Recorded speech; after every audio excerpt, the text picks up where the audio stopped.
My neighbor Karen's clipboard hit the ground like a guillotine when she saw my truck parked on my own driveway. "That's a $500 fine, Tom," she shrieked, her HOA badge glinting like a dictator's medal. I'd lived in this cookie-cutter suburb for a year, but nothing prepared me for the petty tyranny of the Homeowners Association, led by Karen, the self-appointed queen of cul-de-sacs. She'd been gunning for me since I painted my mailbox blue. Apparently, it clashed with the neighborhood's aesthetic harmony. Now, my driveway, the one I paid for, was her latest crusade. She claimed it was communal property because it touched the sidewalk. The absurdity burned in my chest. I wasn't just fighting for concrete. I was fighting for my sanity. Karen's fines piled up daily. $500, $750, $1, $200 like a ransom for my own property. I tried reasoning at HOA meetings, but her posse of rule-worshipping drones shot me down. "It's in the bylaws, Tom," they'd chant, waving their sacred rulebook.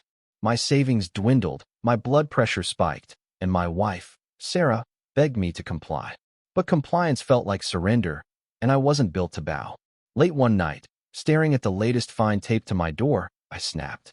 If Karen wanted a war over my driveway, she'd get one. I'd make her regret ever picking up that clipboard. The plan was reckless, but it felt righteous. I hired a contractor buddy, Mike, to install a massive steel gate across my driveway 10 feet tall, reinforced with a keypad lock. It wasn't just a gate. It was a fortress, a giant middle finger to the HOA. We worked under floodlights, tearing up the pavement where my driveway met the sidewalk, claiming every inch as mine.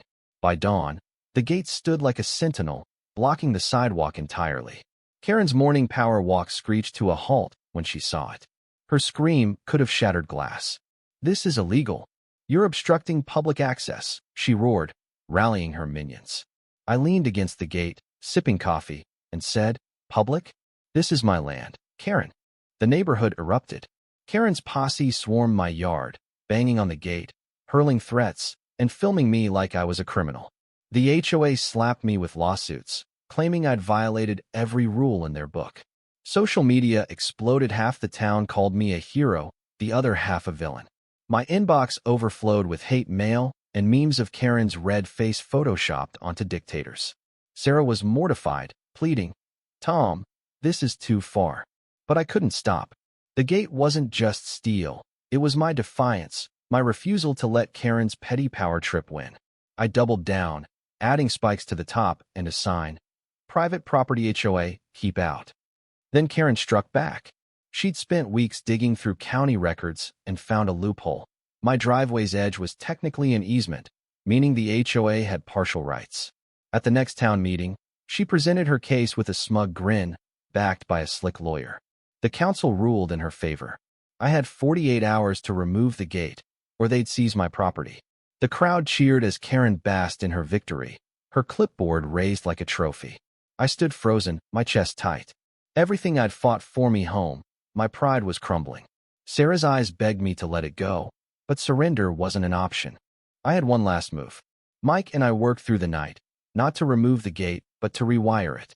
We rigged a secondary lock, untraceable, and I handed the only key to Sarah. At sunrise, the county's demolition crew arrived, only to find the gate immovable.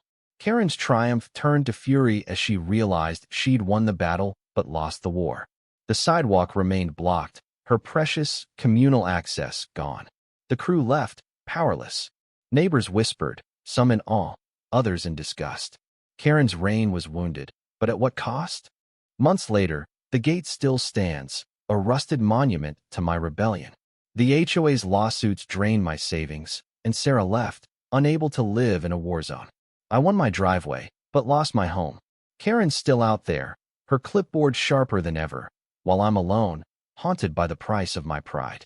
Freedom tastes bitter when it's all you have left.